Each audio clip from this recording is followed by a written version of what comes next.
जब ठाकुर जी के 16,100 रानियां, तो कैसे प्रभु सबको प्रसन्न रखते थे।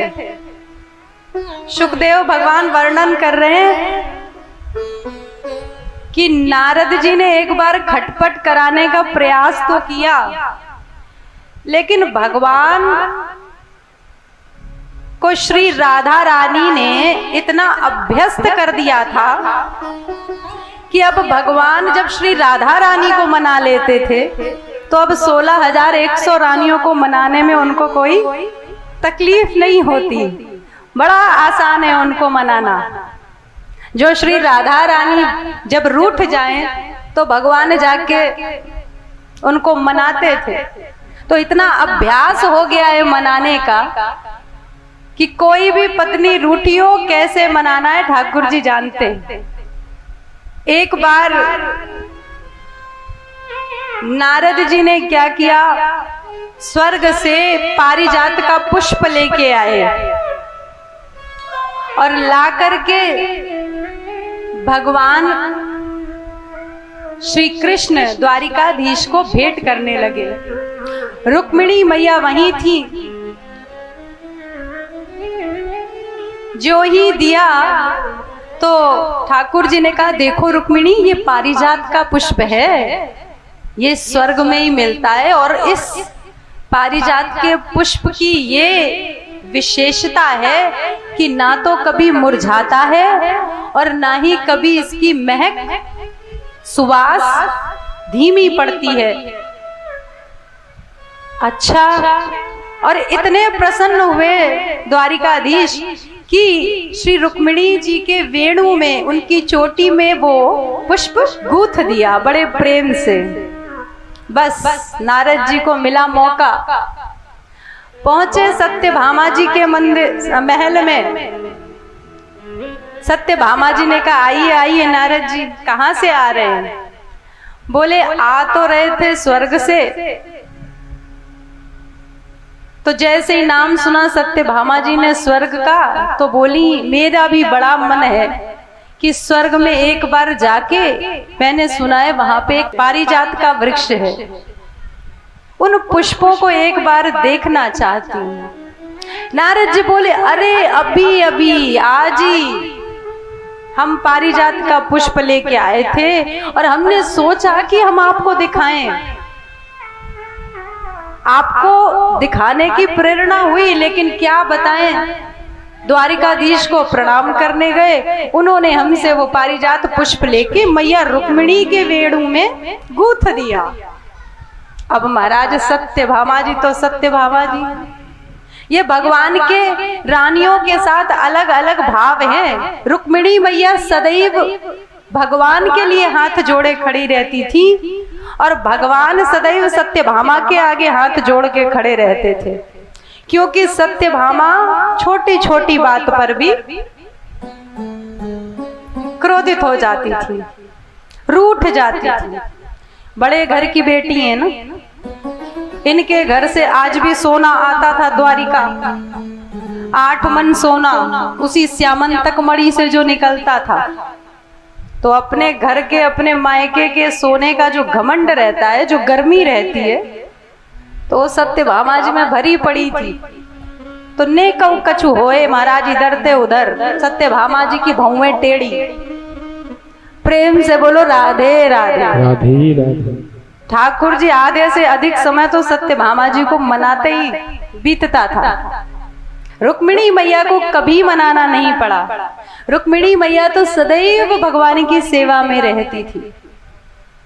तो भगवान ने एक दिन सोचा, अब ज्यों ही नारद जी ने ऐसा लगाया, सत्यभामा जी क्रोधित हुई, रूठ के बैठ गई। ठाकुर जी ने पूछा, क्या हुआ?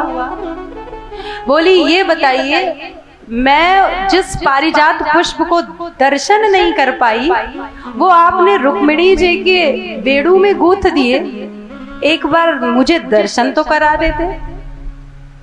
भगवान भी मनाने में एक्सपर्ट। अरे बोले, तुम एक पुष्प की बात करती हो, मैं तुम्हारे लिए पूरा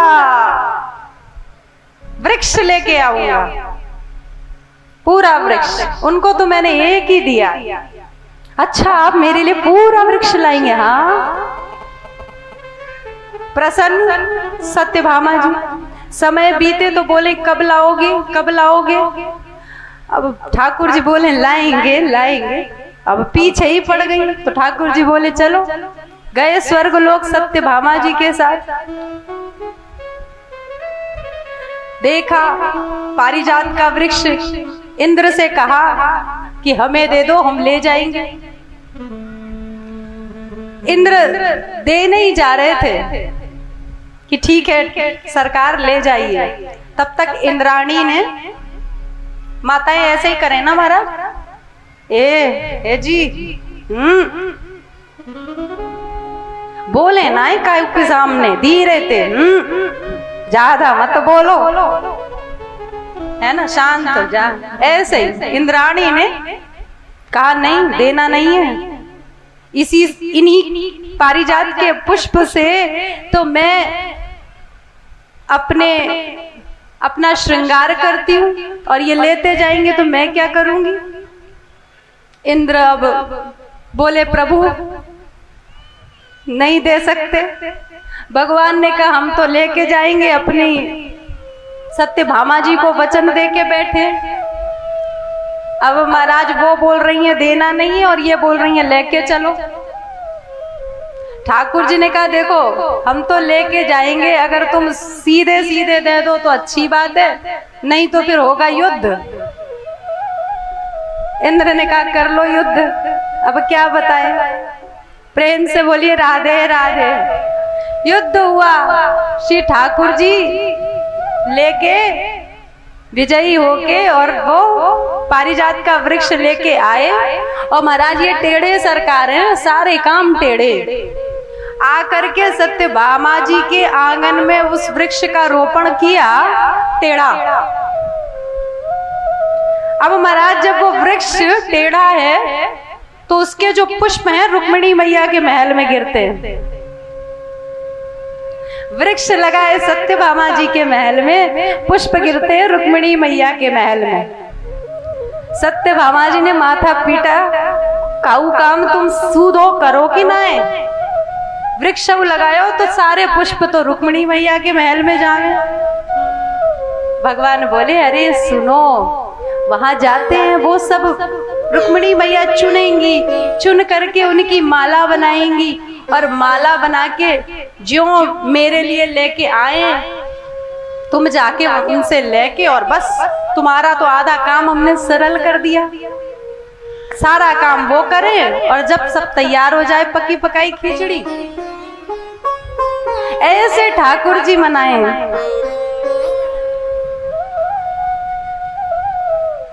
भगवान के मन में आया कि सत्यभामा और रानियां तो आए दिन कभी रूठती हैं, कभी क्रोधित होती हैं। मैंने रुक्मिणी के क्रोधित हुए हाव भावों को कभी नहीं देखा, उन्होंने कभी इसे परिलक्षित नहीं होने दिया। ऐसा क्या करूं कि इनको मैं थोड़ा गुस्सा दिलाऊं। भगवान कैसे छेड़ रहे हैं, ये है दाम्पत्य जीवन का आनंद। श्री ठाकुर जी स्वयं जी के दिखा रहे हैं कैसा होना चाहिए दाम्पत्य जीवन।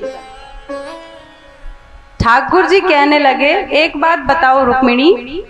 अब रुक्मिणी मैया हाँ प्रभु, पंखा झल रही, सेवा कर रही, और भगवान एकदम गंभीर मुद्रा में बैठे, जानबूझ के एकदम सीरियस बना लिया मुंह कि ऐसा लगे कि बड़ी गंभीर बात है कोई।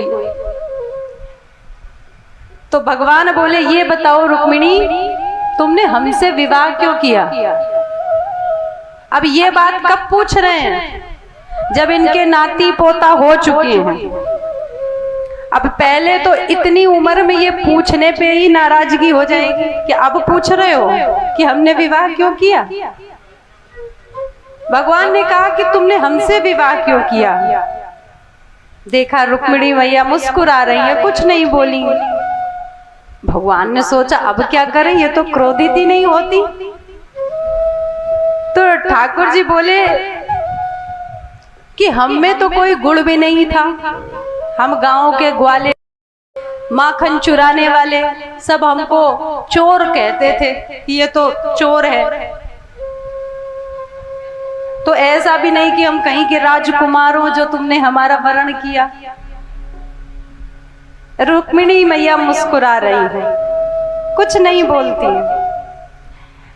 ठाकुर जी सोच रहे इनको कोप की मुद्रा में कैसे लाऊं, क्या ऐसा बोलूं कि ये अपनी भ्रुकुटियां ताने और मैं उस स्वरूप का दर्शन करूं। कहने लगे और तो और मेरे खानदान का भी आता पता नहीं है। कोई हमको कहता है कि नंद यशोदा का छोरा है, कोई कहता है वसुदेव देवकी का।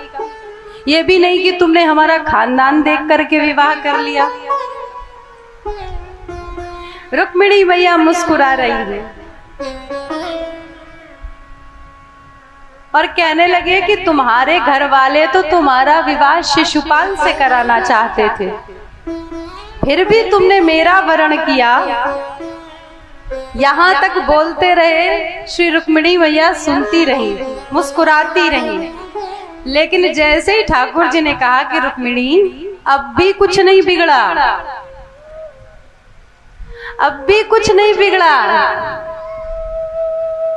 जैसे ही कहा अब भी कुछ नहीं बिगड़ा, रुक्मिणी मैया मूर्छित हो गई। कैसी बातें कर रहे हैं, अब नाती पोते हो गए, इतना 56 करोड़ का परिवार हो गया और कह रहे हैं कि आपने हमसे विवाह क्यों किया और अब भी कुछ नहीं बिगड़ा, आप चाहो तो। अब बताओ आज की मैयाएं हो तो काय करें, बताओ बताओ, कहा बोलोगी, कहा करोगी? ऐसे ही मुस्कुराओगी जैसे यहां मुस्कुरा रही हो? प्रेम से बोलो राधे राधे, राधे राधे। ऐसे ना है मुस्कुराओगी, फिर तो कछु और ही है होएगो। हाँ कि ना? अब साची साची तो बोल दो कन्हैया के सामने, हाँ कि ना? प्रेम से बोलो राधे राधे, राधे राधे।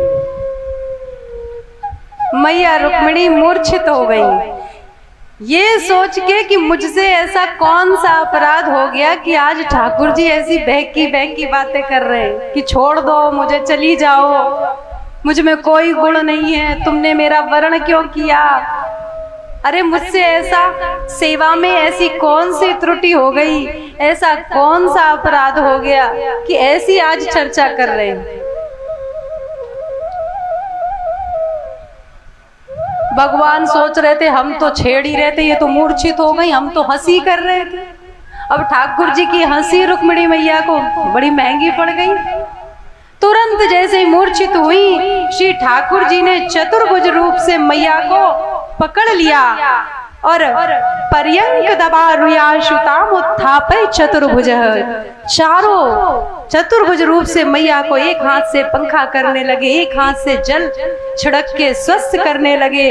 श्री ठाकुर जी की अरे केशान समूह तद वक्त्रम प्राम रजत पद्म पाणिना। श्री ठाकुर जी घबरा गए कि अरे हमने तो केवल उपहास किया था, हंसी की थी और ये मूर्छित हो गई। जब भगवान चतुर्भुज रूप में चारों हाथों से उनको एक से पंखा किया, एक से जल छिड़का, एक से उनको स्वस्थ किया, जब मैया रुक्मिणी वापस स्वस्थ हुई तो ठाकुर जी मुस्कुरा के बोले, रुक्मिणी मैं तो केवल उपहास कर रहा था और तुम मूर्छित हो गई। रुक्मिणी मैया बोली अच्छा। अब रुक्मिणी मैया के जान में जान आई कि ये उपहास कर रहे थे। तो रुक्मिणी मैया बोली ना ना, आपने जितनी भी बातें कही वो सब सही कही। अब वो भगवान बोले हैं हमने तो कहा कि हम में कोई गुण नहीं है, तो क्या हम में कोई गुण नहीं है? रुक्मिणी मैया बोली हाँ आप में कोई गुण नहीं है। संसार जानता है कि ये पूरी सृष्टि 3 गुणों से बनी है, सत रज तम, और आप त्रिगुणातीत हो। आप तीनों गुणों से परे हो, निर्गुण हो, आप में कोई गुण नहीं। अरे ठाकुर जी कहे, अरे वाह, पहले तो ठाकुर जी को लगा कि ये क्या, लेकिन इतनी सुंदर उसी बात को प्रशंसा में बदल दिया रुक्मिणी मैया ने। फिर द्वारिकाधीश भगवान बोले, हमने तो ये भी कहा कि हमारे खानदान का भी अता पता नहीं। बोले पूरी सृष्टि को आपने बनाया, सबके पिता तो आप हो, आपके माता पिता जब आपको ही कोई नहीं जान पाया तो आपके माता पिता को क्या जानेगा। पूरे जगत के माता पिता तो आप ही बने बैठे हो, तो आपका कुल खानदान कहां से आएगा। अरे ठाकुर जी गदगद होते जा रहे हैं। अरे रुक्मिणी, तुमने तो सारी बातों का अर्थ ही बदल दिया। कहने लगे कि मैंने तो कहा कि मैं चोर हूं, मुझे सब लोग कहते थे कि ये तो चोर है, माखन चुराता है। रुक्मिणी मैया बोली, हाँ आप हो चोर। अच्छा, तुम भी कहती हो कि मैं चोर हूं? हाँ,